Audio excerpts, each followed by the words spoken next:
যে হেঁটে আমি এলাম করতে গেলাম, তা উনি আমার কাছে ছিল বলেই তো আমি আসতে পেরেছি। আর তা আমি একদম অস্তিত্ব নেই, আছে বলে অস্তিত্ব আছে, ও না থাকলে অস্তিত্ব নেই। আমি কী করে জানবো ভগবান নেই? ও সবসময় আছে। গোপাল মা বলছে যে এত লোক ছিল খায় নিজের নানান সেবায় বা গোপাল মাকে এসছে, ও যদি এর স্বপ্ন ছিল যে পৃথিবীতে যতবার আমি বলেছি, কি বলেছে, যেন মানুষকে খাওয়াতে পারি। জনসেবা, যে কোনো সেবা, খাওয়া শুধু না, যার যেমন অসুবিধা নেই সেবা করতে পারে। এই হাতটা দিয়ে মনটা দিয়ে সেবা সেবা হয়। সবাই বাতাস লেগেছি, বাতাস লেগেছি, চলে আসছি ঝাড়ে, বাতাস থেকে গায়ে ঝাড়বে, বাচ্চার বাতাস লেগেছি, মা ওখান থেকে ঘুরে এসেছি, এসে শরীর খারাপ করে আমার এখানে এসে বাতাসগুলো নাই দেখুন সেবা। এরকম কত মহিলারা ছেলে আসে, বলছে যে কদিন ধরে মাথা ঘুরছে, ওষুধ খাতে কিছু হচ্ছে, গোপাল মার কাছে মা এলো, এটা হাত ধরে মনে হচ্ছে এসো বলে, দুদিনেই আমি একদম চাঙ্গা হয়ে গেছি। কী আছে আর সেবা, যে কোনো সেবা, আমার পেট সেবা, হাত সেবা, গোপাল জল খাচ্ছি, গোপাল জলের কি মাইত্র, দূরান্ত থেকে ইয়েতে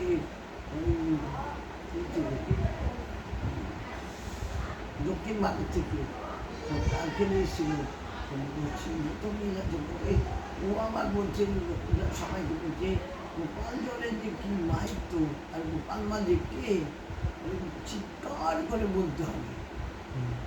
পৃথিবীতে বলছে পৃথিবীতে অনেক আছে, কিন্তু গোপাল মার জায়গায় কেউ নেই। গোপাল মা ওখানে কারোর অধিকার নেই। যত সাধু সমাজ থেকে বলছে যে মরা মানুষকে বাঁচিয়ে দেয়, ও তো মরা, ও বলে আমি বেঁচে পেয়েছি, আমার যা কিছু মানে আমার কি হারিয়ে গেছে। আমি বলছি বাবা আমার ট্রেনে এসে যাচ্ছি, কোথায় লেগেছি, হারিয়ে গেছি, পাচ্ছি না। কারণ গোপাল মা আমার ওখান থেকে বলছে আমার কানে যাচ্ছে, গোপাল মা বলছে তুই যা, ওই কাউন্টারে গেলে ওখানে পাবি। ওই গোপাল মা আমায় পুরো কানে বলে দিয়েছে।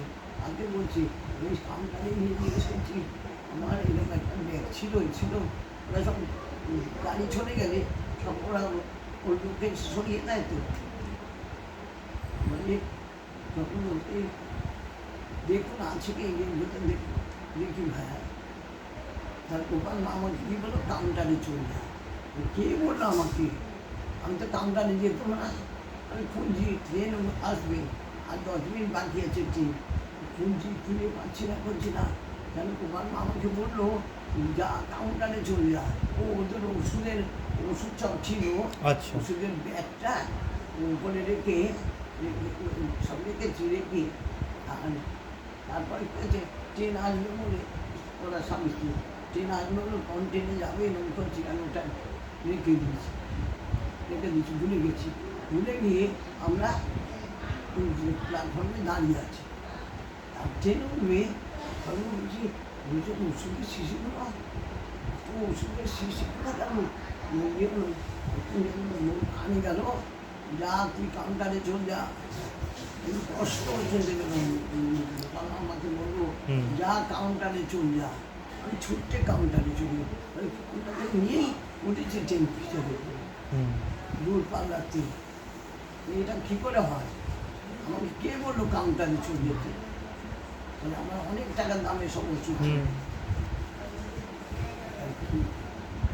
এই জন্য বলছি যে গোপাল মা এই জায়গায় সবাই জানবে একটা সাধারণ মানুষ, কিন্তু অসাধারণ। আর এই জায়গাটা আরও বুঝতে পারবে। আর ওর মন না করে থাকে, ওর না ওর খুব অসুখ করেছে, আইসুতে নিয়ে গেছে।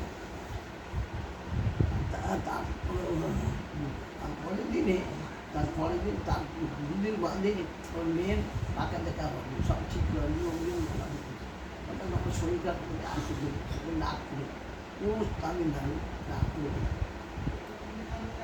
মানে আমি আয়ুষটা নিয়ে গেল সন্ধ্যে এসতে গেল বাড়ির মানে যে মা মেয়ের মা সে যদি আয়ুষতে থাকে তখন যেতে হয় তখন এসতে গেল আর এরা ভালো করছি মানে আমাদের বাড়ি সবাই খুব চিন্তা এবার নিয়ে এত ক্যান্সেল করে নিতে হবে এসব চিন্তা করছে তখন আমার ভাই আমাকে ফোন করছে উনি ফোন করছে যে ইয়ে আমার মনের শরীর খারাপ মনের শরীর খারাপ যেমন গোপাল জল দাও গোপাল জল নিয়ে এ কলকাতায় ও ফোন করে দিল গোপাল জল খেতে পারো বিয়ে বাড়ি ক্যান্সেল করে না তোমার মা মোটামুটি আমি ক্যান্সেল করবো না ওরা ক্যান্সেল করে দেবে ক্যান্সেল করবে না ও গোপাল জল খাওয়া গোপাল মার নাম করতে থাকো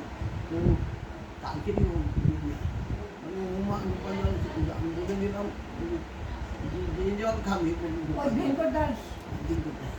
যে জল খাবে সেই জলটাই গোপাল খাবে গায়ে লাগাবে আসলে গোপাল মা করবে মানে ও মা আমার যেদিন কাজ হবে তার আগের দিন আমাকে ছাড়িয়ে আমি একদম সুস্থ হলাম বিয়ে বাড়ি কোনো দমে আমি করে দিলাম এরকম কিছু না এই যে গোপাল মা আজকে ও দাদা বলছি আমার বোনের নানা রকমভাবে আমরা খুব পেয়েছি কি বাবা মা? শুনছি যাবেন কি? হ্যাঁ আসবেন?